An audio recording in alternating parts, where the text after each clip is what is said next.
Hello there, everybody. My name is Waddles. I hope you're doing well, and man, am I excited to say that today I have a drowned farm that I'm going to teach you how to make. I've been working at the drowned farm concept for probably something like 3 or 4 months now. I know it's been a crazy amount of time, and I finally have a design that works. Now, I do want to be upfront about this design and say that the rates of this thing are decent at best. If you're looking for a super farm with like a billion trident per hour, go check out Ilmango or Doc M. Their farms are crazy efficient. However, they are also a bit more expensive. The most expensive thing in this farm is the villager standing right behind me. Now, of course, you get a better chance of killing drowned if you kill them yourself with a looting sword, so I have designed this farm with that concept in mind. You can have this farm be fully automatic or semi-automatic with you killing the drowned yourself. And this design should be working on Java Edition as well as Bedrock Edition. There is an automatic collection system, so you do not have to worry about picking up items if you are going to go the automatic route. But a drowned will get pulled down into here. You should have enough time to kill the drowned with your looting sword, so you could get that extra chance of a trident if you wished for that. There will be timestamps in the description to the different parts of this video, and at the end I will talk about improving the rates and troubleshooting the design. But with that extended intro out of the way that I hope you don't mind, in this chest I've laid out pretty much everything you need to build. The things that you need to collect are in the top half of this chest. Now, of course, I'm assuming you're building this in survival. You do not need a villager egg, you need a villager that is in place of the villager. Also, you do not necessarily need glass. You could use normal building blocks if you'd prefer to do it that way. Again, also, you don't need these specific variants of trapdoors. These are just here to kind of symbolize the need for 5 trapdoors. Now, on the bottom here are optional things. You would want a looting sword if you are going to kill the drowned that way. You're going to want some building blocks as well. Now, you might want some torches to light up some nearby caves near the farm, and then sponge. Sponge will obviously help you drain water out of areas, but you don't necessarily need the sponge. There's not a massive amount of draining that you will have to do with this farm. So collect up all of this stuff, and then we're ready to go find a location to build this farm at. Now, the key to this farm working and working well is its location. If you can find an area in an ocean that is flat and open, that would be the ideal location for this farm. So technically, I have not built this farm in an ideal location, and my rates are theoretically suffering because it is not ideal. So go around your ocean and find an open spot. You also need the ocean to be a little deep. Not necessarily as deep as I have built it here, but not something like 4 blocks deep. Theoretically, something like this area over here should work just fine, and it might be a whole lot easier to build in a more shallow location of your ocean. But also keep in mind, you want it open and flat. So I think for the purpose of this tutorial, I'll go ahead and build this farm right in this area here. Now, once you've found your location, take some junk blocks and mark out a 5x5 area on your ocean or sea floor. You want to fully fill this in, except for 1 block, because you're going to want to get underneath this little creation that we're making here. So dig your way down underneath and then block yourself in. This should eliminate all the water from this area that you are in, and you should be in a pretty dark space. What you're going to want to do is start digging. The area that you need to dig out is 5x5, so underneath your little cover, and then 6 deep. You need to dig 6 down from the top of this thing. So 1, 2, 3, 4, 5, 6, just like that. So dig out this little space, and then we're ready to move on to the next step. So right here, I have a fully dug out space. This final layer that you just dug out is going to be the floor of the farm itself.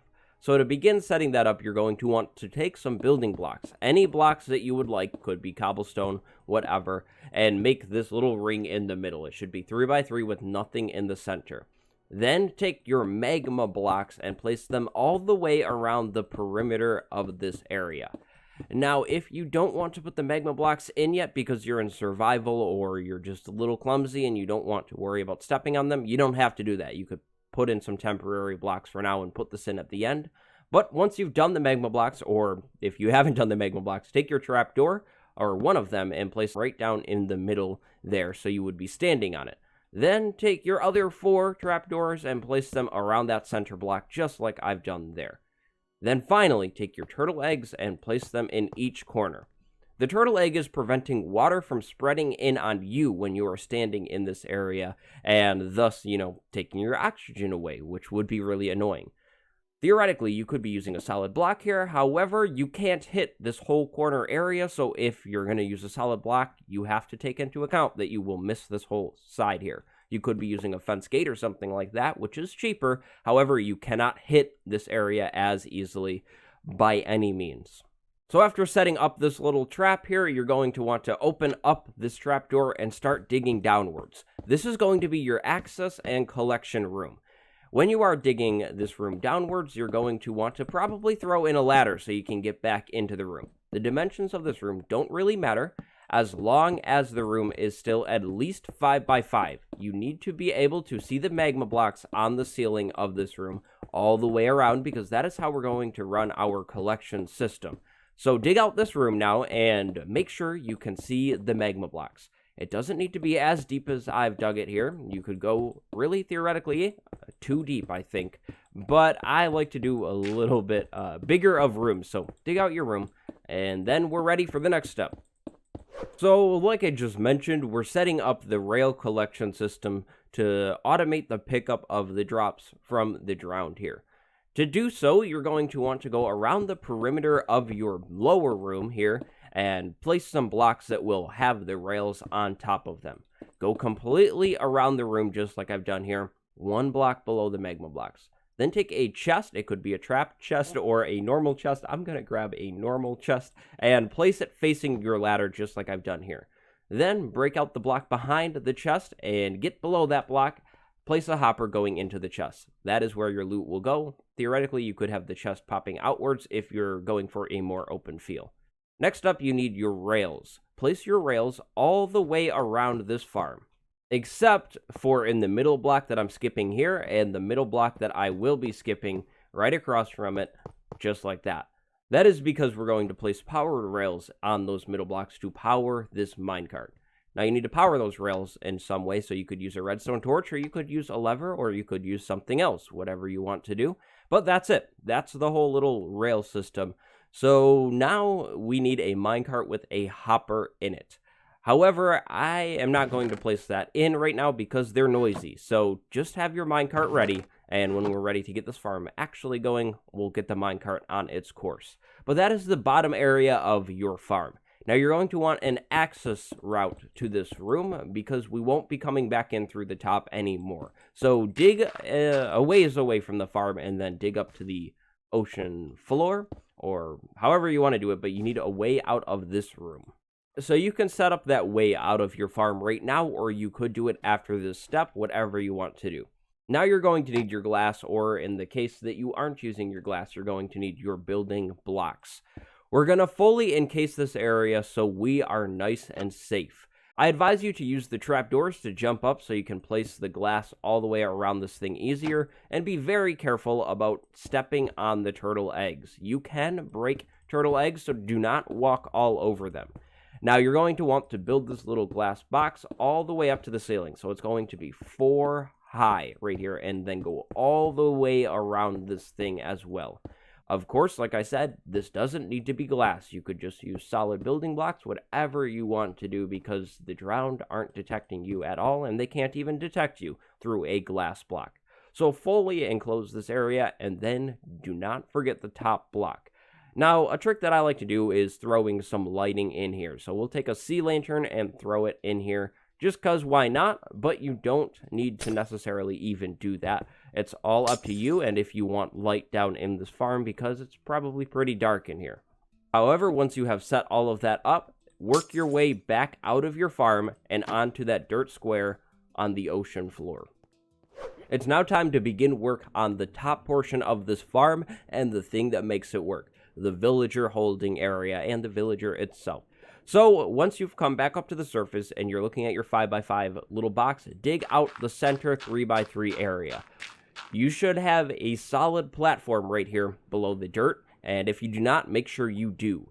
you're going to want to take some slabs and go all the way around this thing. You don't need to do the middle block, though. Don't place the middle block because the villager will be floating on this thing, bobbing up and down, and that is how the drowned are detecting the villager. I thought that was a pretty clever way of doing things. After placing the slabs, go and take your glass and go all the way around the outside of this thing too high. Now, again, this could be solid blocks, doesn't really matter. Now we need to get the villager down into this area, which is the most complex step of this farm. How I like to get the villager inside of this thing is by building a column up to the surface of the ocean here with some temporary blocks, just like I've done here. Swing on inside of that column and drain it. Get the water out of this column. However, you do want water in this bottom block, just like I've done there, because this is going to allow the villager to bob up and down and not stand on this glass block, thus being a sitting target, and it will also prevent fall damage from the villager being pushed down into this thing. So if you have a deeper ocean, this will be a little bit more work than it was for me, but it's really not that bad at all. Now we need a villager over to the farm. My farm is right over there in the ocean, and here is my villager on the land.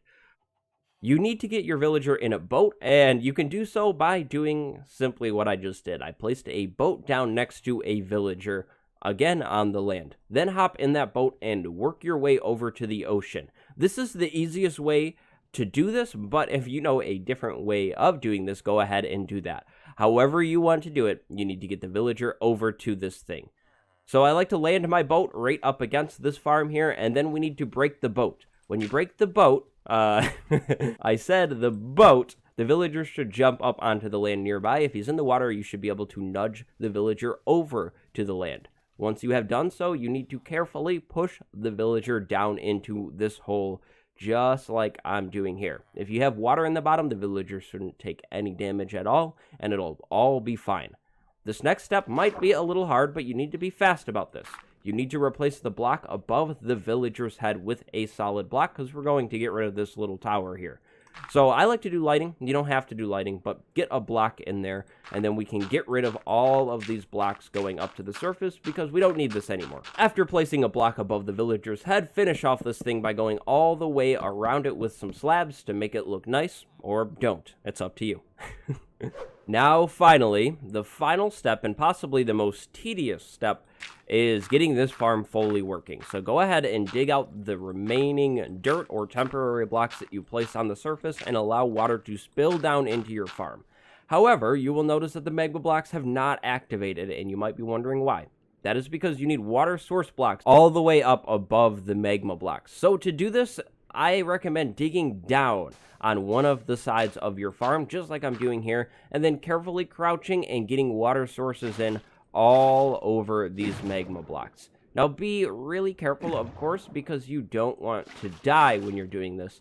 And it shouldn't be all that hard because you have lots of water sources right up here that you can easily swim back up and grab from. Also, be very careful about waterlogging the trapdoors. Do not waterlog those trapdoors because that'll be just another problem that you'll have to fix. Once you have finished putting water sources all the way around the magma blocks, build your way back out of this thing. Fill in that little area that you made so you could get up and down because, in case you didn't know, you won't be able to swim out of the magma blocks. Now, also, in case you do not know, you can crouch on magma blocks and you will not take any damage. You can also use these bubble columns for air when you're doing this, so it's really not that bad. Just be sure to crouch around so you don't take a bunch of damage on these blocks. Now, you want to take a look at your farm and make sure you have bubble columns all the way around it. As you can see right here, I do not have any, and that means I didn't fully finish this area. It is very important that you finish it because you want your drown to get pulled down, otherwise they will idle and stare at the villager forever, which is obviously not functional. So make sure you have your bubble columns all the way around this farm, and then you're pretty much good to go.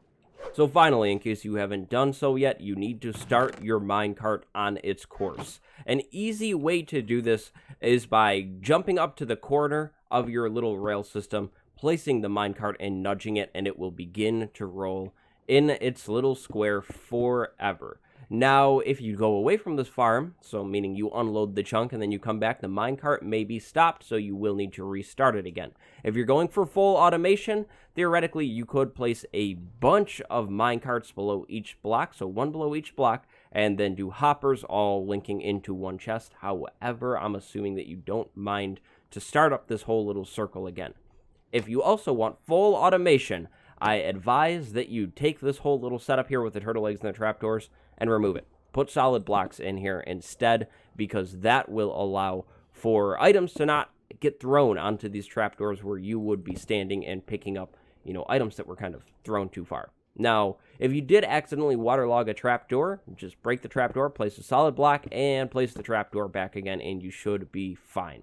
I do not believe you can waterlog the turtle eggs, so you should be good. But that is the whole farm itself. That's it. Pretty easy to set up. Not too bad. But now I'm going to talk about some troubleshooting and some rates and some informational stuff. Of course, first off, to use the farm, all you need to do is climb up here with the sword, close the trapdoor, and sit here and wait. Pay attention to what the drowned are doing. If there is a drowned around you, make sure you look at it and kill it before the magma blocks get a chance to kill it. You should be able to do so, especially with a decent diamond sword. However, the magma blocks do take a moment to kill the thing, so you should be able to do it. Then, of course, all of your items will get thrown into the chest down below in here for your retrieval. Keep an eye on your villager. Make sure your villager is always in here. You shouldn't have an issue with this villager converting, so long as you don't have areas where drowned can get stuck in, like this little hole, and launch tridents at the villager. That is the only way this villager will ever get killed. So basically make sure you've cleared out any flat areas around this farm, like right here. You'd want to level that out. Now, the big thing about this farm is patience. You should be able to sit in the little killing area and wait for the drowned to come. Now, if you're concerned about the rates of this farm, there are a few things that you could be working on to improve the rates. First off, you could go around under the ground and start caving out all of the caves around here. If you build this in a deeper ocean, you should theoretically have less caves to light up because there is less room for caves to spawn. From my experience, you don't need to worry as much about the underwater caves as much as you do the normal caves. Because if we're having a bunch of zombies and skeletons spawning caves underneath this thing, that is taking away from the potential of drowned spawning on the ocean floor, thus allowing better rates, of course. So make sure you do some caving around this thing if you're concerned or unhappy with the rates. And also, don't forget about the surface, because of course, at nighttime, things will spawn up here too, so if you have islands around, maybe either dig them out if they're small. Something like this, I would advise just digging out, or just taking some torches and lighting them up, so you're not getting surface spawns up here. Theoretically, you could also take lighting, so sea pickles, sea lanterns, glowstone, and place it on the ocean floor, far away from this farm where drowned would spawn and not detect the villager. So somewhere like all the way over here, a drowned might spawn and not even see the villager in that little area, thus idling around. So basically, you could light up all of this area too and allow drowned to only spawn near the farm, and that should make the rates actually pretty decent. However, that's a whole lot of work, so if you don't want to do that, I don't blame you. I didn't do it for this video. I just lit up caves around here, which is rough, but it's not all that bad if you're mining for resources at the same time. I was able to get my hands on 2 tridents from using this thing for really not all that long. It's all up to luck, and if a drowned spawns with a trident. However, in here is what I got from using this farm, again, for really not all that long at all. So, there we go. That is my simple version of a drowned farm. Now, again, if you're looking for something with crazy rates, definitely go check out someone like Doc M or Ilmango, who set up some crazy, insane, and really OP farms. I know for sure that Doc M has a working drowned farm design that is crazy good. It's just a tad bit expensive. If you have any questions, go ahead and throw them down in the comments below, and if you want more personal help, feel more than welcome to slide into the Discord server and then send me a message, and I'll try to get back to you as fast as possible. Leave a like if this video helped you out or entertained you, and subscribe if you haven't yet. I guarantee that if you liked this video, there's a whole lot more videos on my channel that you will enjoy. My name is Waddles. I hope you liked this video. Thank you so much for watching, and I will see you next time. goodbye, everybody.